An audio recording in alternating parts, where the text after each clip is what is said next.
Welcome to the Shifting People podcast, where we go deep into the weeds with leaders on the front lines of people management in the service industry. We interview the best minds in HR and talent acquisition, along with owner-operators, franchisees, and general managers to bring you real insights that you can actually apply in your business today. I'm your co-host, Williamson. And I'm Kathleen McDonough, and it's time to get to work. Today we have Jason Brooks, author of the new book, The Simplicity of Leadership, and founder and CEO of Leadership Simplicity, which is a hospitality consulting and executive coaching firm. Welcome, Jason. Good morning, Kathleen. Good morning, Derek. Thanks so much for having me on the show. We're excited for this. So excited to have you. I'm excited for everyone to learn about you. You have such an amazing history. Tell us how you got here. Give us the story. Yeah, you bet. So I've been in the hospitality industry for over 30 years. I started as a server and worked my way up to the C-suite. And I was always an avid reader. But back when I went from single unit to multi-unit, there wasn't a whole lot of training and development out there. And I think our industry has come a long way with that. But at the time that I started working my way up the ladder, I really had to invest in myself. And I did that a lot through reading and learning from mentors. And now I've taken that and put it in a book that is going to be released on June 10th on paperback. It's out on ebook today. And I took those learnings on the rise from server to the C-suite and put it in a book that I hope can bring value to leaders everywhere. It's written in a practical, simple way. And at the end of each chapter, there's questions for reflection and team discussion. So I wanted the book to be very applicable that leaders today could actually use. Love it, because that's what we're all about, right? That's why we started the podcast, right? Fantastic. And could you tell us a little more, Jason, about in your background? You also mentioned in the book, I've only just read the little sample so far, but we'll get into more of it at some point. But even just in there, you mentioned there was a lot of changes within the brand that you were working with. It became a multi-brand under different umbrellas and things like that. So I would love to hear just a synopsis of some of the different sort of phases of that kind of journey, if you could. Sure. A large part of my career was spent at Outback Steakhouse, and I started as a server there in the 90s and worked my way into management, became a proprietor, and then, like I said, overnight became a multi-unit leader. And then I went on to have the opportunity to become vice president of operations for the Southern U.S., and it was a market of about 120 restaurants. And the truth of it was they were underperforming. This group of restaurants were down the most in sales. They had the highest turnover. They had the lowest guest satisfaction. And that was really the first big challenge that we had, was to turn that market around. And thankfully, we did it. We went from worst to first in about a year's time. And a lot of people would ask, and still do, how'd you do it? How did you turn the market around? And the truth of it is we simplified. We cut out a lot of the noise. We cut out a lot of complexity. We eliminated unnecessary reporting and just where there was noise and complexity, but it really wasn't advancing results. And instead, we focused on the leader, the team member, and the guest in that order. So we really emphasized developing and raising up our leaders. That's where the whole cycle starts, because it's the leader or the general manager of the restaurant that actually hires the team members. And of course, that is the gateway to the guest. And so I'm a big believer in people first cultures. Of course, I know the guest pays the bills, but if I'm the general manager or I'm the multi-unit leader or I'm the CEO, I'm not going to be able to cook every steak for that guest. I'm not going to be able to wait on every table. And so the only way that I can ensure a great guest experience is if I have a great team member experience. And it's the leader at the helm of that restaurant that is deciding who to hire and who to keep on their team. And so that was a big breakthrough for me with Outback. But then we took those principles on to other organizations, and I was able to work with the founder in scaling up a pizza concept. I was able to implement some of these practices into a nonprofit, private equity, a family office, a lot of different type of venues, but the principles remained the same, that leadership itself is obviously not easy, but it's oftentimes we as humans and as people that tend to overcomplicate things. And so I just really emphasize in the book how important it is to keep it simple and to keep people focused on the priorities that matter most. Oh, amen. Yeah, that is one of the things I think me and Derek have always strove for, and we think very similarly there. Like a two-part question here. When you start to implement that, right? When you go to everyone and you say, "Hey, we're gonna pull it back, right? We're gonna make this simpler. We're gonna take away a lot of the complexity." What is the reaction? And then it's two parts, because what is the reaction of the managers? And then what is the reaction of the people maybe above you that you have to had did you have to convince anyone that this was the right move, C-suite or whatnot? Yes, that's a really good question. So, first of all, simplicity is not dumbing things down.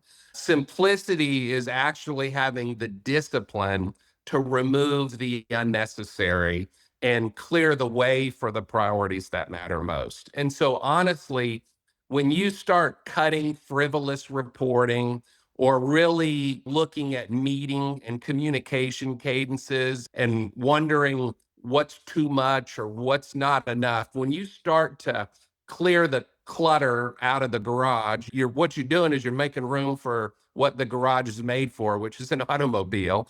But some of us fill up our garages with so much junk we can't even fit the car in the garage. And we use that metaphor in the book. We use that metaphor in business, that we want to make room for the priorities that matter most. And so the team underneath me or you, when you start to clear the clutter and simplify on priorities, they will rejoice. They feel a freedom. The eagles can actually spread their wings and fly when they're not weighted down by unnecessary complexity. And the other side of that is the people above me. And what they matter or care about the most, I think, at the end of the day, is results. I was fortunately able to prove that this method works, because there are those that might be skeptical. And there were several different times where I would present my quarterly business plan or my business review, and maybe some of the other folks in the room had 35 steps to success, and I had 3. And so there were some that said, "Is that really enough?" And when we were able to deliver the results pretty quickly, we were able to prove that's enough. But I don't believe that it's about academic jargon or the leader in the room who sounds the smartest or the leader in the room who happens to speak the loudest. It's really about the leader resonating with his or her audience. And if the leader can resonate with his or her audience and get that team, however big or small it might be, to buy into and understand the message, that then I think that's what wins. Yeah. I'm still stuck on the metaphor of the garage because I love that so much. It's just such a good, practical, simple metaphor that works so well. One of the things that I was thinking about, Jason, as you're speaking through this, is also the timing, right? I think there's always opportunities when someone's either been promoted into a new role, or if they've been, it sounded like in your case where you took on a new area. And so that's an obvious cue of, okay, let me assess what's going on. And then from there, okay, we have an opportunity to simplify.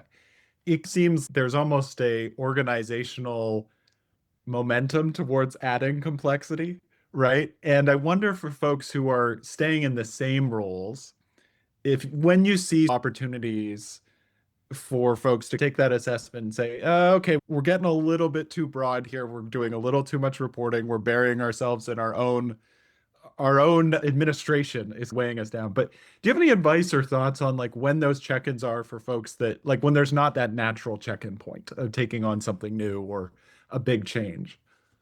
Yeah, absolutely. I think that there's a couple of keys to success to follow. And first, I think it's important that you listen to your people, and not necessarily only the people at the boardroom table, but the people on the front lines. So I think it's critical for any leader to stay really in tuned to what their people are feeling and thinking. For example, processes. One of the things that I would do is I'd make it a practice when I'd visit the restaurants to always ask the team members really what's working well and what's not.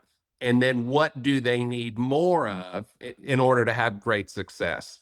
And I think it's about a balance, because I've worked with smaller organizations that actually needed to implement some processes in order to grow. But then sometimes you run from one side of the boat to the other and start adding on a bunch of stuff.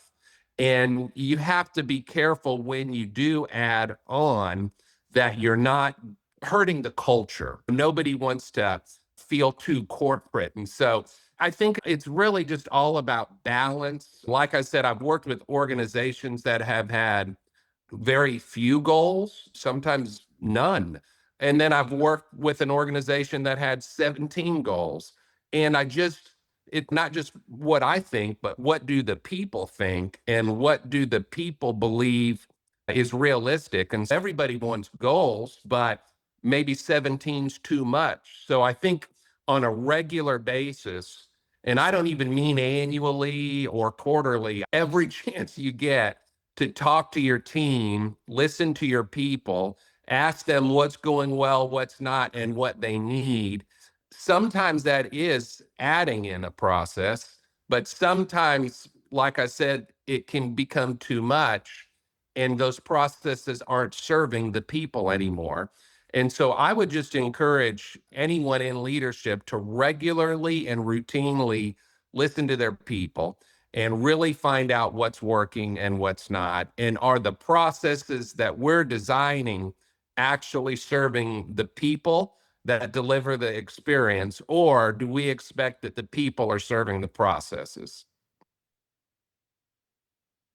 I think that's really good framing. And I wonder, obviously, culture is a big part of this. And it sounds like really your advice is to listen to the front lines, listen to those folks, and that's what sort of helps define the culture. But wondering if you could expand on that.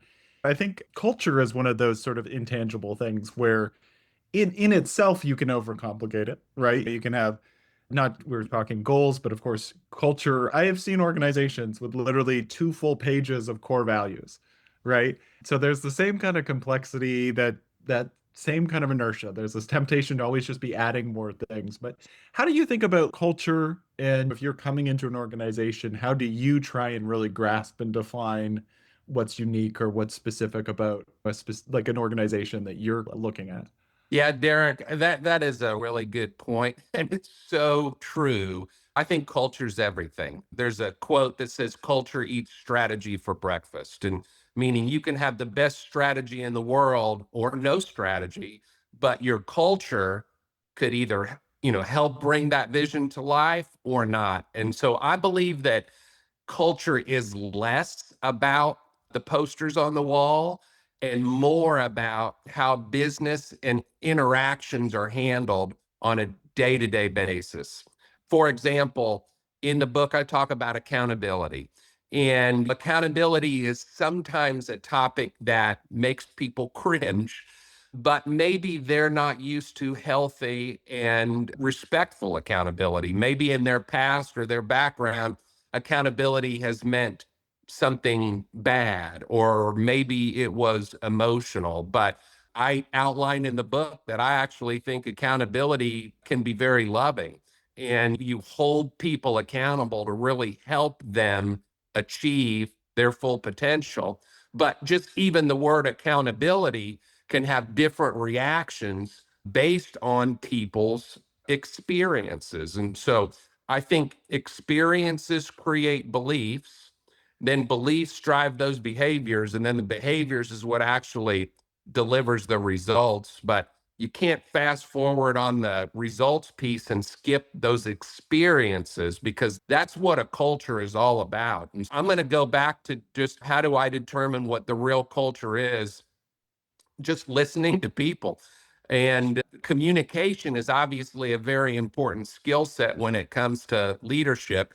But I think a large part of communication is actually listening. And so when I've gone into different organizations, whether it was 120 restaurants or whether it was a very small organization, I would always go on these leadership listening tours and keep it very simple. And I would be doing a lot more listening than I would do talking. And you can do these leadership listening tours in big sessions. I've had 100 general managers in the room before, or you can do them one-on-one. And when you start to ask 20 or 30 people the same questions, and what do you really love the most about working here? And you're going to tell real quick what's going on, what the people really like about the culture. But the second question is, what do you not like about working here? Or what's something that you wish was better? And again, if you're asking 20 or 30 people, you're going to find the truth out real quick about what the culture really is. And then the other thing that I'll say to your comments is, I do think it's less about the posters on the wall. It's less about the giant manual gathering dust in the office. And it's really more about the everyday experiences of our people. But I do think communication and communicating the message in a simple manner to where people can easily understand it is critical. And so if I have a 20-page manual, can I really expect that a server or a cook is going to be able to rattle that off in Jonesboro, Arkansas, in the middle of a Friday night busy shift? Probably not. And that's where I emphasize simplicity in messaging too. I think simple messages travel faster, simple messages travel further, and simple messages can be more easily repeated by your team. And if you think of a lot of the big sayings out there, and I'm not going to get political, but I'll quote both. One phrase is "Make America Great Again." That's 4 words, right? It's about the most simple message anyone could wrap their brains around. On the other side, they had "Yes, we can." 3 words, very easy to repeat. And or Nike, just do it. And so a lot of the most important messages, I think, can be said in a simple and easy way that your staff can more easily repeat than, say, a 20-page manual might be. Absolutely. And I to the one of you mentioned so much there that I absolutely loved, but the on the culture piece, it feels like sometimes there's almost two cultures can emerge, right? The one that's forward facing to maybe upward management that is a derivative of the processes, right? What's happening because of the processes, and then the one underneath. And your listening tours are such a great way to find the real culture that's happening underneath, right? That's happening there. I wonder if, and just quick question, because there's so much more there that I know Derek wants to get into too. Have you seen, because an exact result of, hey, we're going to simplify these processes, we're going to strip some things away. Have you seen a culture change because of that? Or one of the ones that was there rise to the top and be seen more because people are allowed to maybe express themselves more or not have to worry about the processes? 100%. And there definitely can be 2 types of cultures. Maybe one that someone sees on the outside, and maybe one that people feel on the inside. And the larger your organization, the more likely that it could be that there are actually subsets of cultures, that maybe there's an overarching culture that the founder or the leader or maybe the home office has, but in different departments or in different parts of the country, there can be different subsets of cultures. And that can be a little dangerous, but I also think it's very natural. One thing we talk about in restaurants is that a restaurant will take on the personality of his or of its leader.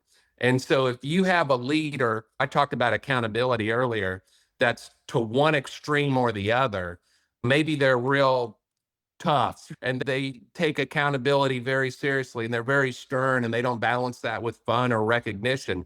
The restaurant could take on a stiff, buttoned up personality. But on the other side of that, if the general manager is really loose and is just all about being popular and having fun, then there's probably a lack of discipline or standards. And I have absolutely seen it change the culture. Honestly, Kathleen, when I took over that big 120 store Outback market, people were not having a whole lot of fun at the time. And I remember one leader, everybody that, first of all, we had the highest turnover in the company. And so people were leaving at record levels. And you guys know the cost that goes into recruiting and hiring and training. And those monies could be invested into other places like the facility or technology or leadership development or employee benefits. And so we actually saw a lot of waste in just the turnover that was occurring. But for those leaders that hadn't left yet, there was a feeling of doom and dread, and they were very worried and focused on the consequences of losing. And those are very serious, right? Restaurants could go out of business. People do lose their jobs for underperformance, but that's not what gets people out of bed in the morning. It's the consequences of losing. Let's identify those. Let's talk about them. Let's be very real about those. But that's not one of those simple messages that you put on repeat over and over again. Do it or you're fired. It's true, but it's not what motivates people to get out of bed in the morning. And there were one leader in particular called me up about 3 weeks after I had taken the job and said, "Hey, Jason, how much longer do I have?" Meaning he thought his shelf life was coming to an end. And I said, "You seem like a great leader. I'm just getting to know you, but you don't need to be worried about that. You need to just be worried about developing your leaders and taking care of your team members, and they take great care of the guests." That guy ended up becoming my successor and ended up taking over that market when I left. And so at once it felt like a culture of doom and gloom and do it or you're fired and record people quitting. But we really shifted it more towards the benefits of winning. And when you do start focusing on the right priorities and you do start delivering results, there are many benefits to everybody involved. And I'm happy to say that a lot of those people are either leading that company today or presidents of other concepts around the country.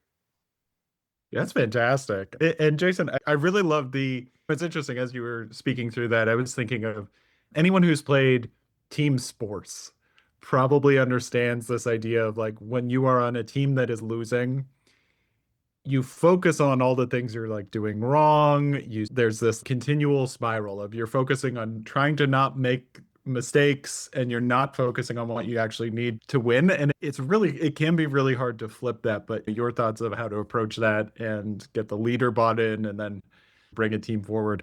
But there's something you mentioned at the end, which also maps your career trajectory as well. And I really wanted to ask about this, which is just, it seems like the restaurant industry is it's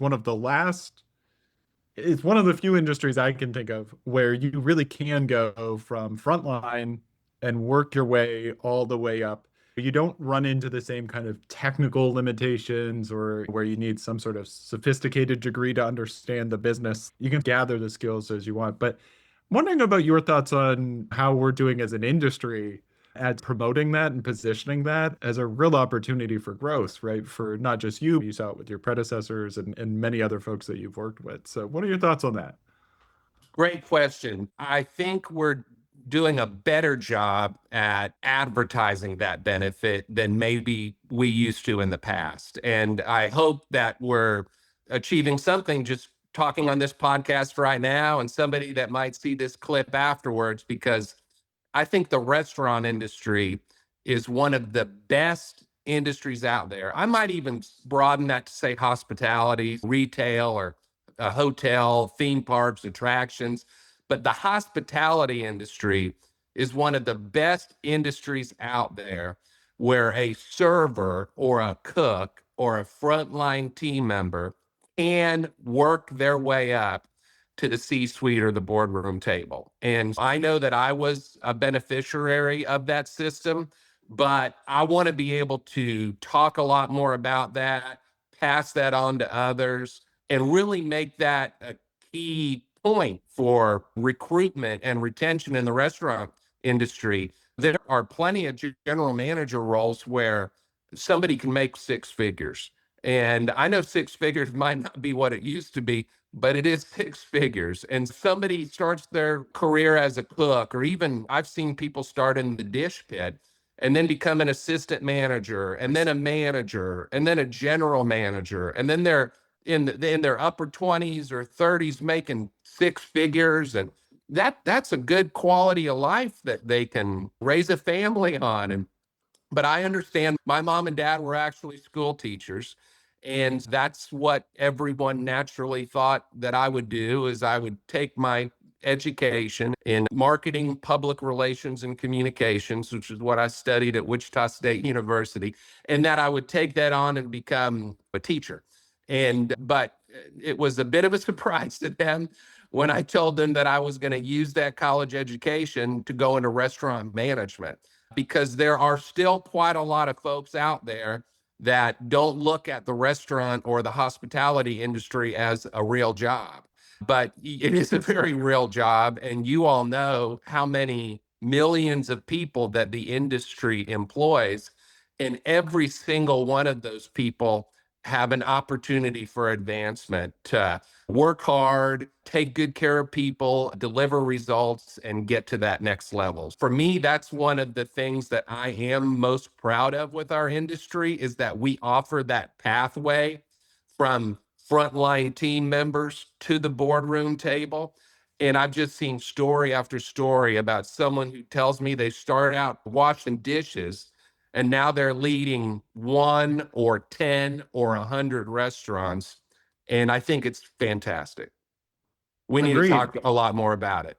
Yeah, and obviously podcasts like this was one of mine and Kathleen's goals, is to really showcase that. And how do we shift the mindset more broadly of the public, right? So that mom and dad, when you tell them I want to be in the hospitality sector, I think there's a great opportunity here, that it's not a, oh, sweetie, can't you do better? Why don't you go get a tech job, right? Yeah.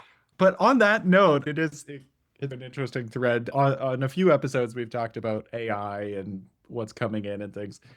One of the other great things about the industry is absolutely there will be changes with AI coming in, but you're not going to replace the fundamental operations of how hospitality businesses work. You still need people to serve other people. You still need managers to manage those people. We're not going to completely automate everything, as much as people maybe think that self-serve kiosks are the pathway to that, right? But curious what you're seeing in the industry in terms of AI, and then also how maybe you're thinking about that as far as change management and some of the simplicity. I imagine there's absolutely a trend right now with AI to just, the CEO or someone says, we need to be doing this everywhere. And people are just shoving AI everywhere they can, right? And I imagine there's going to be at some point to, okay, let's scale this back. But what are you seeing? Tell us a little more on that. Yeah, earlier on, you'd mentioned the sports analogy or coaching. And again, I do think leaders are their best when they're the most confident. And so I think the challenge is, how do you instill confidence if a team is losing? And I think that you've got to prioritize three things. They all start with the letter P, and it's people, then process, then profit. And if you go straight to profit and skip over the people in the processes, it's going to be short term. And you can muscle manage a couple of things or squeeze out a few extra wins just by focusing on the final outcome, which is the profit. But the process is absolutely important, because I think that should help people achieve the desired outcome. But again, if I'm a new coach of a losing team, I don't want to just jump straight to wins and losses. I don't want to just jump straight to the practice schedule and the processes that the team follow and skip over the people. Because at the end of the day, we are in the people industry. In the restaurant business, people might come in for the food, but they're going to come back because of the service and the way that the experience made them feel. And so I do think it's important to always focus on the people, but in regards to processes and in particular AI, that should help people. And for example, ever recruiting, if you're able to do a text to hire system that leverages AI, that instead could, if I'm not using that right now and I'm a restaurant manager running a busy lunch shift today, and then my produce delivery comes late, and then the health inspector runs in. And a lot of times they deprioritize some of those really important things like recruiting and hiring just because of the busyness of the day. And so if I can find processes that actually simplify some of those tasks and give the leader back some time, that's just a huge win. And I do think is helpful. I personally use it every day. I saw a factoid the other day that like 93% of people in our country are using AI on a regular basis, but only 38% of them actually know they're using AI. So it's all over the place, but I think it's change management. So it's a new process. It's when in the old days we would do inventories just on a piece of paper with a pencil and now today a lot of those things are automated and that actually saves time for people. But I remember even at first, I remember when Outback rolled email out. And at the time, it was like mind blowing to people. But it goes back to leading change and making sure that the audience understands the change, why we're doing the change, and then buys into the change.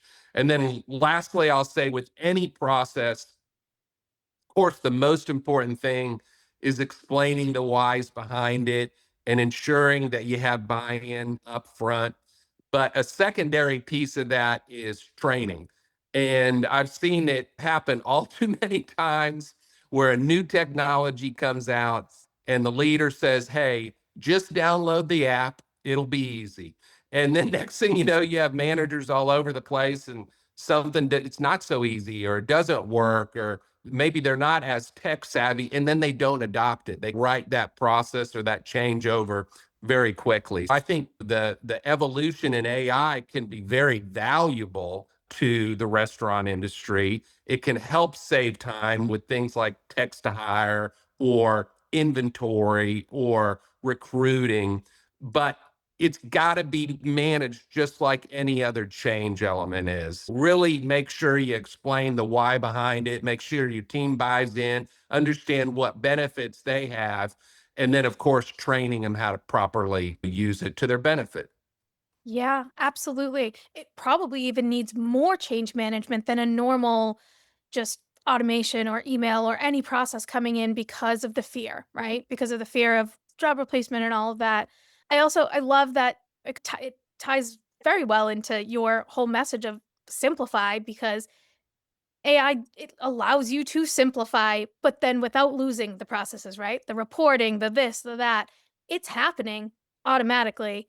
You can also simplify at the same time while not losing those processes. Yeah, and just the unnecessary complexity that I talked about earlier, removing that should really free people up to Yeah. do the priorities that matter most. So instead of having a manager in the office combing through applications, that manager's on the dining room at the host stand, shaking people's hands when they come in and out the door and really living out hospitality.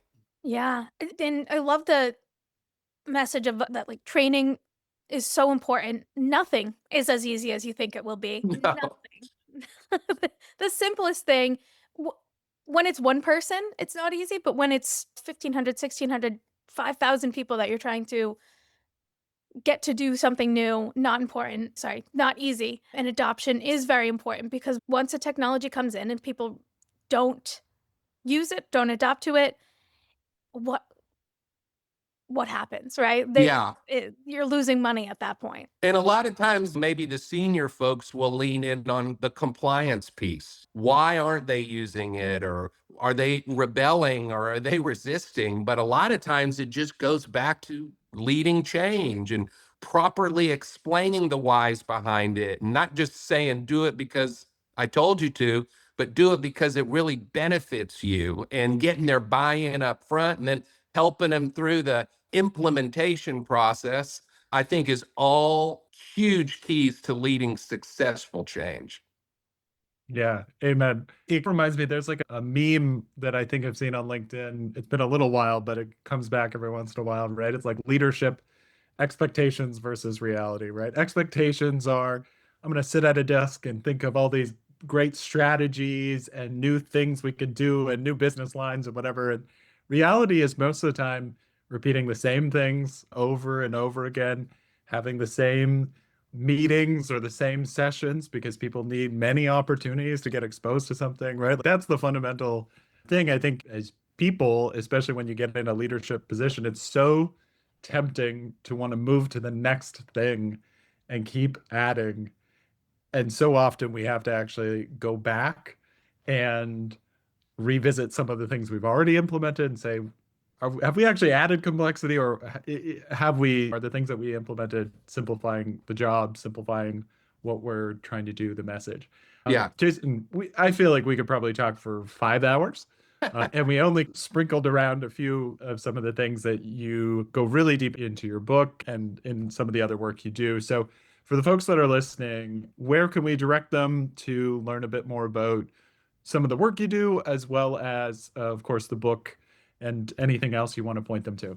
Derek and Kathleen, I really appreciate the opportunity to visit with you both today. So thanks so much for having me. But of course, you can follow me on LinkedIn, Jason Brooks. My website is leadershipsimplicity.com, and you can learn more about what we do. Of course, I'm really excited about the book. The national paperback release is on June 10th on all the major retailers like Amazon, Barnes and Noble, Walmart. So get it wherever you get books. And I just really hope the book brings value to leaders everywhere. It's a quick, easy read with lots of practical application.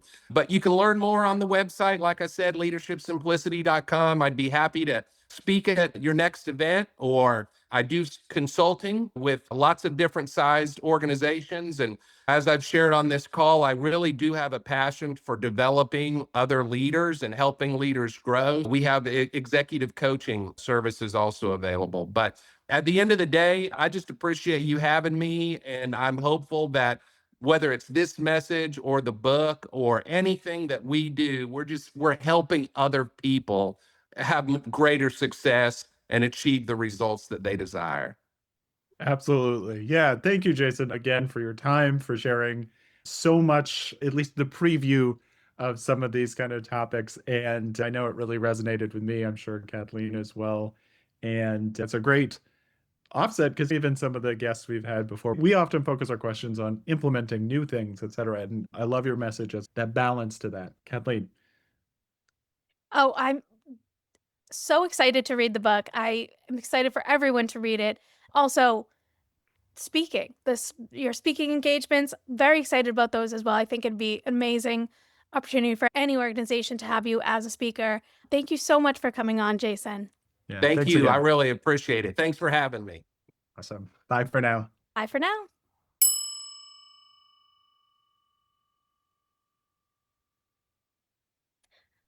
Derek, simplicity.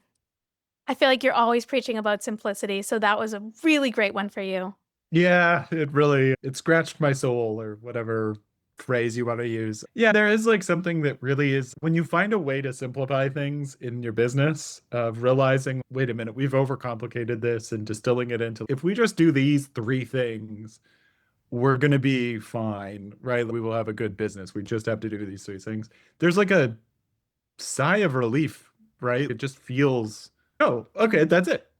That's just That's it. That's what we do, right? But I don't know. What did you think? I absolutely loved it. I love his message. I love his journey and story. But on the simplicity portion, I've learned that from you. I tend to overcomplicate things, and you are the yin to my yang, where you always say, Kathleen, take a breath. We just have to do these two things. Simplify it, simplify it. So it's a familiar message to me, but I don't know that it's a familiar message to people that don't have a little Derek on their shoulder all the time. It's funny. It did, as Jason was talking, there's a book I read a long time ago. It's Andy Grove. I can't remember the exact title of the book. It's well known. Andy Grove was like the CEO of Intel. He had a really great line in the book that is, especially for middle managers, but any manager, if left to their own devices, will meddle and overcomplicate. They add complexity, right? So he stresses that one of the things to avoid adding complexity and unnecessary processes and things is that middle managers especially always need their own sort of individual work projects that will keep them busy. Sometimes the best thing to do as a manager is let people do their thing. Let them figure it out. Let them adapt to the change you already tried to put in place, right? But that's one of the things that was eye-opening for me and made me think of, okay, how do we need to simplify what we're doing, and where have I tried to do too many things at once, right? Yeah. So we all do it, I think, right? We all do it. We all de facto fall back to more is more, but less is actually, right? That's, yeah. And there was so much good stuff other than just his main message, the simplicity that his book is based around, but the culture piece, his listening tours, I really loved his call for balance. Oh, the trajectory of just the opportunity in the restaurant space of Amen. years. Yeah. That part is, we mentioned it during it, that's one of the main reasons we started this podcast, right? It is literally, that's it. And I didn't mention it on the recording with him, but one other thing I really wanted to mention was it's not just a trajectory up in the restaurant industry. There's so many industries that intersect with it that people have opportunities. And that's where I came from, right? I was in restaurants and then came to technology that helps restaurants, right? There's so many similar technology or consulting or leadership or so many surrounding ecosystems to the restaurant industry that you can then get into from the restaurant industry because you have that experience. I think we might have talked about it maybe a little bit with Jennifer at Rooted Connections, like so much opportunity. And then from there, the technology that you can get into that's not even in the restaurant industry, it's crazy. So it is one of the most important, I think, industries to also work in at some point, whether that means where you go or not, because you learn so much from it, right? You learn empathy, you learn multitasking, you learn prioritization, you learn so much that will help in any industry or any job you will ever have. There are literally so many people that are hiring managers and Fortune 500 CEOs that say, I will never hire someone that has no restaurant experience. So, yeah. Yeah. There's so much more I want to riff on with that, but I think you really kind of summarized the overall sort of topic. But let's get to our shifting questions. Okay, sorry. There's a lot there. No, we have to stop ourselves because we could have our own episodes. We could. Let's do that. We should do an episode on that. We should. But shifting questions. Okay. What are you thinking? Again, we haven't reminded folks in a little while. Our shifting questions are summarizing questions, but we try and provide a sort of prompting question that'll help you think about, what do I take from that episode to really try and apply it to my business? Great summary. Yeah. Do you want to go first? What's yours, Derek? Oh, sure. Okay. There really are so many great things. As you said, Kathleen, Jason and I definitely speak the same language. You speak the same language. We're all drinking the Kool-Aid, right? I really liked his response to the question about timing and how do you self-assess when you've actually overcomplicated, right? And so he talked about, you have to listen. You have to do these sort of, whether it's listening tours or depending on the scale of your business, you have to actively ask questions and then sit back and listen to what employees are telling you. And so to turn that into sort of a prompting, shifting question, I would ask, how do you assess where employees are in terms of adopting process or being fatigued from too much process? Do you have a good way to assess that or almost measure it? Because I think that's the kind of thing that you really need. If you're in the same role for several years, you have to come back to it and say, where have we overdone it? Where do we need to go back and relaunch something or re-engage folks on this? Because obviously it hasn't landed. But that would be my initial way to start on that, is having that sort of grade of how are we actually doing in the processes and things that we've tried to implement. Yeah, I like that. Give yourself a grade. I think it is not often that people do a self-assess that. So I think it's an important reminder. And that's a great shift question. Yeah, Thank absolutely. you. Yeah. You got to build those things in, right? Especially for, it's so easy when you're in a new role, right? Because everyone wants to come in and say, what did the last person do? Mhm. What's not working, etc. It's much harder to say, what did I do Yeah, last year and what actually didn't work? And maybe we should actually say, hey, we're no longer doing that program. We yeah. tried it. It didn't work because we threw too many things at you. Let's go back, simplify. So, Kathleen, how about you? How did you do in terms of coming up with a single shifting question? So hard. It's so hard. We haven't spoken that much about AI on the podcast yet, but we got into it a little bit with Jason. So I wanted to make my question around AI because his message in the message we spoke about that AI allows you to simplify without losing process. So you still have stuff going, but you can actually simplify and focus on other things, right? Yep. I think there's a curve to it, right? You're either right now resisting the use of AI or you're gung ho, whether that's because you really want to use it or it comes from above that you need to use it. And so you start getting into it and putting it in place in a million different places, right? So you can very easily fall on either side of that, too much or too little, right? So I think, I guess I'll go similar to you. Grade yourself on like, where do you fall on that spectrum? Are you doing too much? Are you doing not enough? Are you right in the middle and you're implementing it in a smart way, implementing it in a way that makes sense and you're reviewing it all before and all that, and you have just enough but you're also adding new things consistently as well. And then also, so give yourself a grade on it, I'd say. And my second just follow-up-ish thing to it would be the change management around it, because Jason's assertion that AI is change management. It's so important. It's one of the most important things. People are scared of it. It can be challenging. So, Agreed. how are you using kind of like white gloves around the change management of using AI for your people?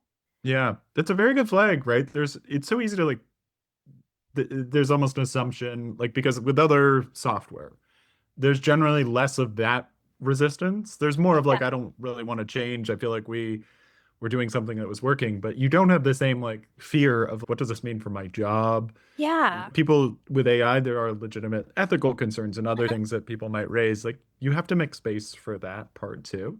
So I love that you flagged that. But yeah, more generally, right? Like you and I are in the software space, and so often you implement software to simplify processes and keep things more organized, but then it ends up being a thing that needs more process, and Yeah. it kind of gets away from you, right? And I think that again, that grading of let's take an honest assessment of are we jamming too many like too many changes in at once because it feels like we have to. Yeah. You're much better to do one thing really well and then move to the next than try move forward five different things, right? Yeah, absolutely. And it all kind of goes back to the theme of simplicity, right? And that's of Jason's whole theme. Very excited about the book. His speaking engagements too. So in case people didn't know, like his company is new, doing the hospitality consulting and executive coaching and whatnot. Yep. It's a very exciting time. He's just getting out of the restaurant space and going into this one. Very excited for him. Yeah, yeah. Just speaking to him, right? He speaks so well like you said, right? Like he was in this industry and has seen so many different forms and factors of it that Ah, I think that comes across as soon as you start hearing him speak or having a conversation that this person really knows the industry really deeply on a tactical level. He's not going to come in and give you like a motivational yeah. raw speech and then leave, right? Yeah. inspiring agreed. for your frontline workers too, that because he literally was like a frontline worker, and then Yeah. what he's doing now, which is really inspiring to see. If I was as a server, when I saw something Yeah. like that, I'd be like, wow, didn't know that was possible. Yeah. So, Speaking to a whole question of how do we promote this better? How do we showcase this for folks that are working in the industry? Bang on. yeah, Love it. have Jason talk at your next leadership meeting or whole Conference company or, meeting. yep, Yeah. absolutely. Awesome. This was another good one in the books, Kathleen. Yeah, it was a really good one. Thanks for coming to work with us. Bye for now. Bye for now.